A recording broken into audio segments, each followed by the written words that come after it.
Daylight, my MVVs, welcome. Now, report reaching us right now is that Olori Temitope went to go and meet Paropo to report to Paropo that Queen Naomi's bodyguard pushed her down and Queen Naomi did nothing about it. And Queen Naomi turned deaf ears and turned her back on it, on the situation, and acted as if she never even saw what happened.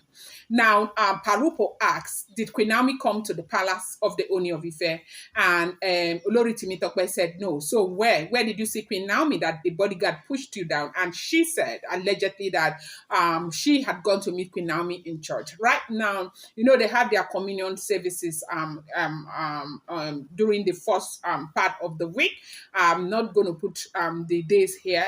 And so Olori Temitope decided, allegedly as it is rumored, to go and meet Queen Naomi because she wanted to explain some things to Queen Naomi that has to do with the exposition that happened between her and Olori Tobi's uncle.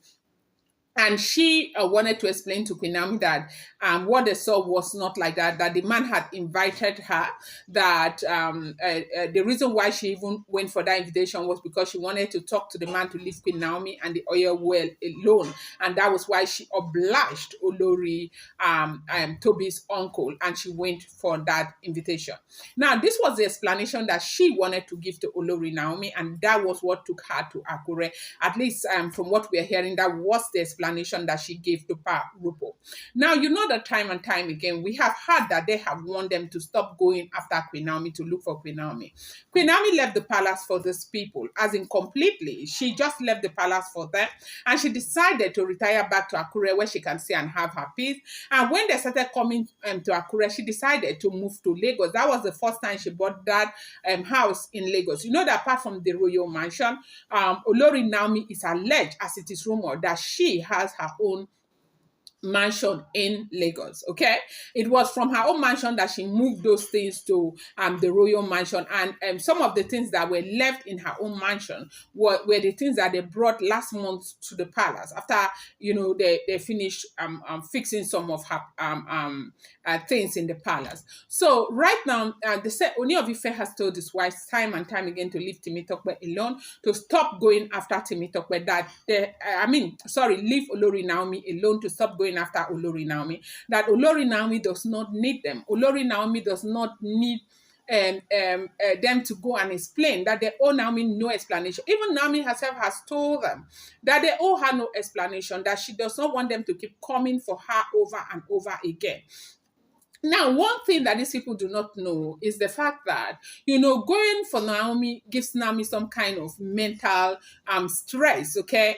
Because first of all, you know very well that these people do not want you. Every time they come close to you, you always, your antennas are up, because you know that there's nothing they cannot do. They don't even want you to breathe. If they were God, they would have taken away your breath. They don't like that. And I don't know why they don't seem to be listening. They said Ooni of Ife had told them time and time again, leave Queen Naomi alone. Stop going for Queen Naomi. Stop going after Queen Naomi. Queen Naomi doesn't need you. Queen Naomi does not need you to explain anything. Oni will do something, they will go for Queen Naomi. Oni will go, will employ Tobi's friend, they will go for Queen Naomi. They keep looking for Queen Naomi. When she is in Akure, they are there. When she is in the royal mansion, they are there. So I don't know what they want from this woman.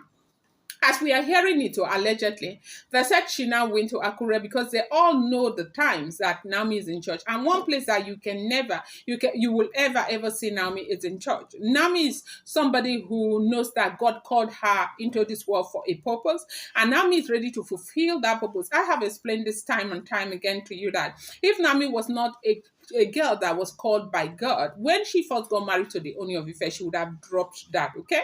But because she was truly called and she wants to do the work of God, when she got married to the Ooni of Ife, she further, amplified everything, and she was doing this work so much, okay?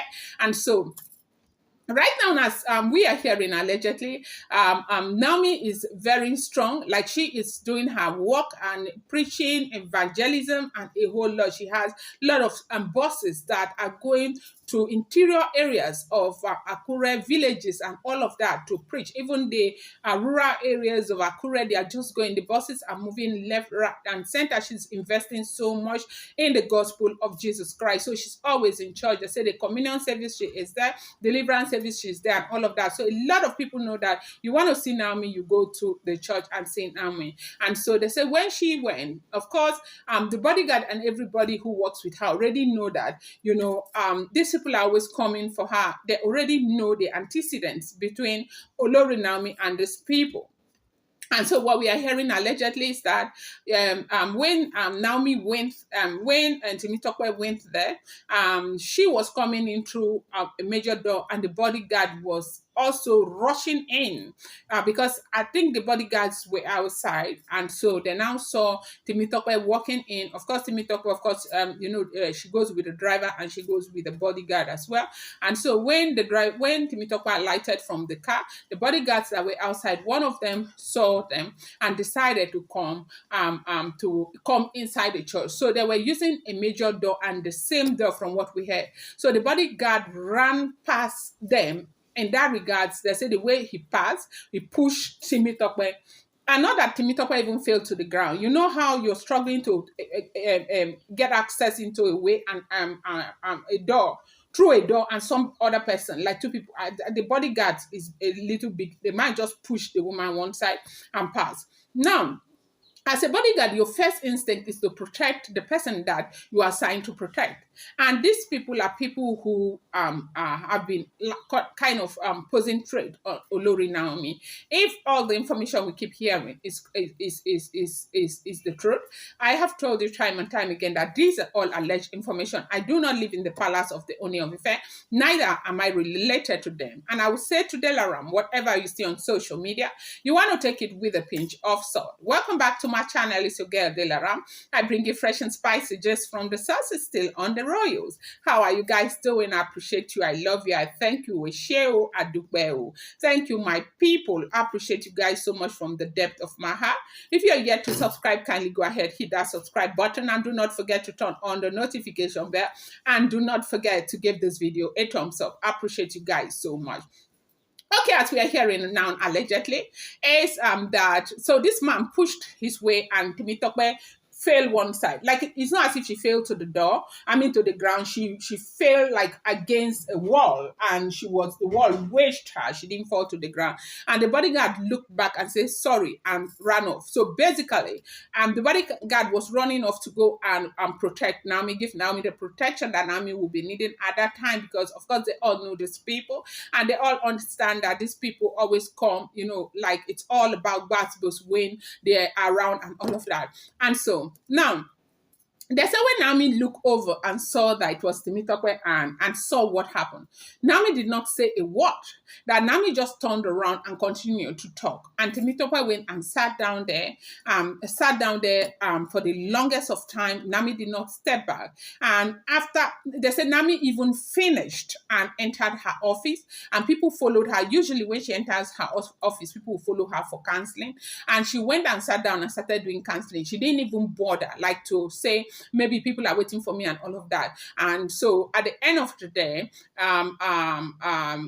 they said I don't know if it's the elder sister or the brother's wife or something, now went to meet up a call, and the woman went, and Temitope was expressing disappointment over the fact that Naomi ignored her and see what the bodyguard did to her and all of that. That was when she left that message that she came because she needed to explain these things that they are saying, that she is conniving with Olori Toby's uncle and blah, blah, blah, blah. That was the reason why she came.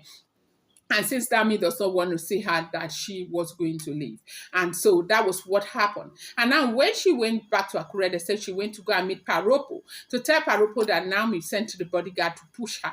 And Naomi was there when everything happened. Naomi did not do anything. And Paropo said, where? Is it in is it in the royal mansion? Did you go to the royal mansion, or you went to Akure, or is it in Ile Ife?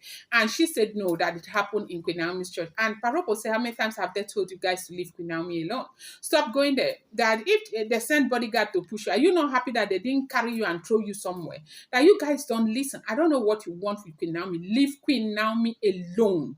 Leave Queen Naomi alone. Queen Naomi is not coming for you guys. Should stop going for her. Allegedly, they said this was what Paropo said, and Paropo slammed the door against her and left. You know that before now they used to respect her a lot because they thought that she was on Queen Naomi's side, but right now everybody knows exactly what the truth is. They said she started crying so much until she left there. I'm going to bring you more update. I appreciate you guys so much. Thank you.